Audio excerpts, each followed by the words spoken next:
Imagine waking up tomorrow and realizing that everything you believed about yourself was a lie. Your confidence, your fears, your dreams, even your personality. What if they were quietly built by your parents, your friends, your school, your society, and every experience you've ever had? Most people spend their entire lives trying to discover who they are, and without realizing that the person they call me has been shaped by invisible forces since childhood. But here's the most fascinating part. If your identity was built, it can also be rebuilt. So who are you really? Are you living as your true self? Or are you living as the person the world slowly created? In today's video, we're going to uncover the hidden psychology behind identity. I'll reveal how your brain creates the story of who you are, and discover how changing that story can completely transform your life. Imagine waking up tomorrow with no name, no memories, no family, no friends, no job, and no social media. No one knows who you are, and you don't know who you are either. If that happened, who would you become? Most of us believe our identity is something permanent. We say, I'm confident, I'm shy, I'm successful, or I'm a failure. But are these really facts about who you are? Or are they simply stories you've been repeating for years? The truth is, when you were born, you had no beliefs, no fears, no opinions, and no idea what success or failure meant. You came into this world with an empty mind, and everything you now call me was slowly built over time. So, if your identity was built once, could it also be rebuilt? The human brain wasn't designed to make you famous or successful. Its first priority has always been survival. Humans depended on their tribe for food, safety, and protection. Being accepted meant staying alive, while being rejected could mean death. Because of this, evolution shaped our brains to adapt to the people around us. Without realizing it, your brain constantly asks one silent question: who do I need to become so others will accept me? That ancient survival mechanism still controls much of our behavior today. We change the way we speak, dress, think, and even dream, not always because we want to, but because deep inside our brain wants to belong.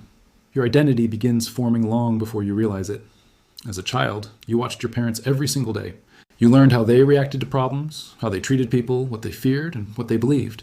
You didn't question those beliefs because children don't analyze reality. They absorb it. If your parents celebrated success, your brain connected achievement with love. If they criticized mistakes, your brain learned that failure was dangerous. These lessons became invisible rules that quietly shaped your personality. You weren't choosing your identity, your environment was choosing it for you. Then school added another layer. Suddenly, life became a game of comparison. Some children were called smart, others were called lazy, some became popular, others felt invisible. A single compliment from a teacher could make someone believe they were talented for years. One embarrassing moment in front of classmates could make someone believe they were awkward forever. The human brain remembers emotional experiences far more strongly than ordinary ones. This is why one painful memory can influence your identity more than 100 positive ones. Over time, these moments become beliefs, and those beliefs become the story you tell yourself every day. But here's something fascinating about the brain. It doesn't just remember events, it creates narratives. Imagine failing an exam. That's simply an event. But then your mind says, I'm not intelligent. Fail another exam, and the story grows stronger. Eventually, you stop seeing individual failures and start seeing yourself as a failure. The same thing happens with relationships, careers, confidence, and self-worth. We don't just experience life, we build stories about life. And after repeating those stories enough times, we mistake them for reality. Your identity is nothing more than the longest story your brain has ever told itself. Psychologists call this your self-concept, the collection of beliefs you hold about yourself. Once these beliefs are formed, your brain begins searching for evidence to prove them right. If you believe you're confident, you'll notice moments where you succeed. If you believe you're unlucky, your brain will focus on every setback while ignoring your victories. Reality hasn't changed, but your attention has. Your identity becomes a filter, deciding what you notice and what you ignore. In other words, you don't always see the world as it is. You often see it through the lens of who you believe you are. Perhaps the most surprising part is that your brain will protect your identity, even when it's hurting you.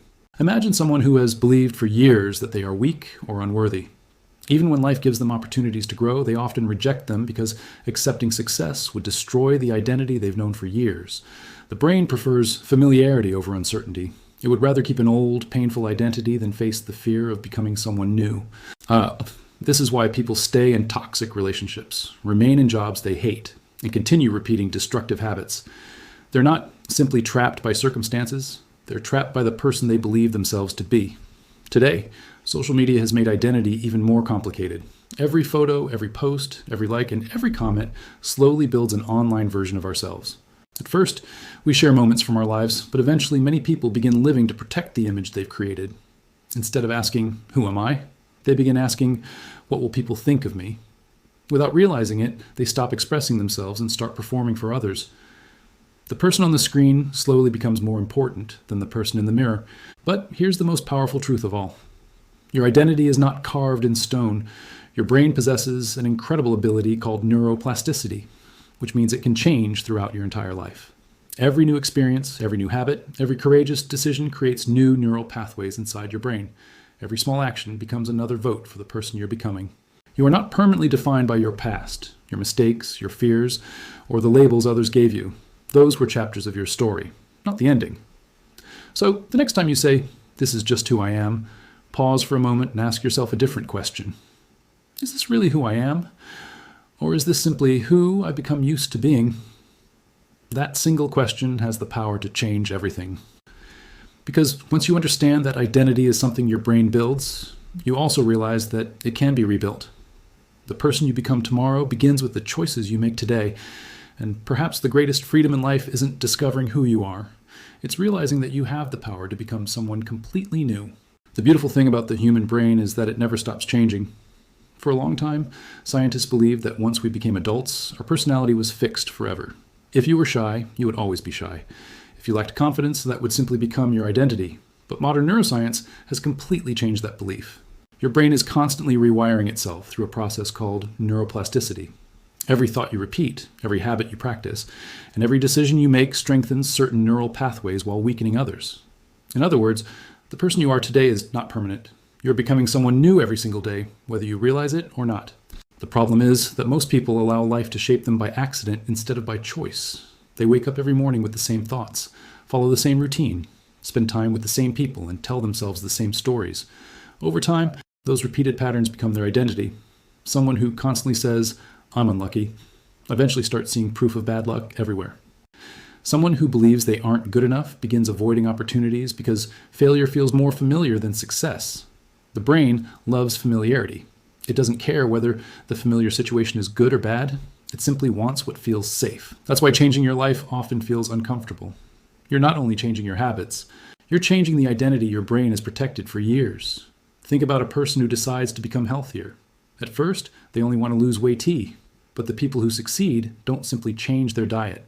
They change the way they see themselves. Instead of saying, "I'm trying to exercise," they begin saying, "I'm someone who takes care of my body." Instead of saying, "I'm trying to read more," they begin believing, "I'm a person who loves learning." This may sound like a small difference, but psychologically it's enormous. Human beings naturally act in ways that match their identity. So when your identity changes, your actions begin changing automatically. This is why habits are so powerful. Every small action sends a message to your brain about who you are. Every time you keep a promise to yourself, your brain receives evidence that you are disciplined. Every time you overcome fear, it receives evidence that you are brave. Every time you continue after failure, it receives evidence that you are resilient. Identity isn't built in one dramatic moment. It's built through thousands of tiny decisions repeated over months and years. The person you become tomorrow depends on the small choices you make today. Another mistake people make is allowing other people's opinions to define their identity. Someone criticizes your work once, and suddenly you believe you're untalented. Someone rejects you, and you begin believing you're unlovable. Someone laughs at your dream, and you stop chasing it altogether. But think about this carefully. Why should one person's opinion become the foundation of your identity? Other people see only a small part of your life. They don't know your struggles, your potential, or the battles you've already won. Yet many people spend decades living inside labels that were given to them by someone who barely understood them. Perhaps the greatest prison isn't made of walls, it's made of beliefs. Beliefs like, "I'm too old to change," "I'm not smart enough," "People like me never succeed." These invisible sentences quietly shape every decision you make. They determine what opportunities you accept, what risks you avoid, and what future you believe is possible. The frightening part is that many of these beliefs were never based on facts. They were simply repeated so many times that your brain accepted them as truth. Fortunately, the brain also has another incredible ability. It learns through evidence. If you consistently act like the person you want to become, your brain slowly updates your identity. Confidence isn't something you're born with. It's something your brain builds after repeatedly seeing you survive difficult situations. Discipline isn't a personality trait. It's the result of keeping promises to yourself over and over again. Courage isn't the absence of fear. It's the identity created every time you choose action instead of comfort. Imagine your identity as a book that has been written one page at a time since childhood. Many people believe the book has already been finished, but that's not true. You're still holding the pen. Every conversation, every decision, every habit, and every challenge writes another page. The past may explain why your story began the way it did, but it doesn't decide how the story ends. So who are you really? You are not your worst mistake. You're not your biggest failure. You're not the labels others placed on you years ago. You are not the fears your childhood taught you to carry. You are something far more powerful. You are the author of the next chapter. Your brain may have built the first version of your identity without your permission, but from this moment forward, every thought you choose, every action you repeat, and every belief you strengthen becomes your responsibility. And perhaps that's the greatest freedom any human being can ever discover. You don't have to spend the rest of your life becoming the person your past created. You can spend the rest of your life becoming the person your future deserves. Because in the end, your identity isn't something you find, it's something you build. And every single day, whether you notice it or not, you're laying another brick in the foundation of the person you will one day become.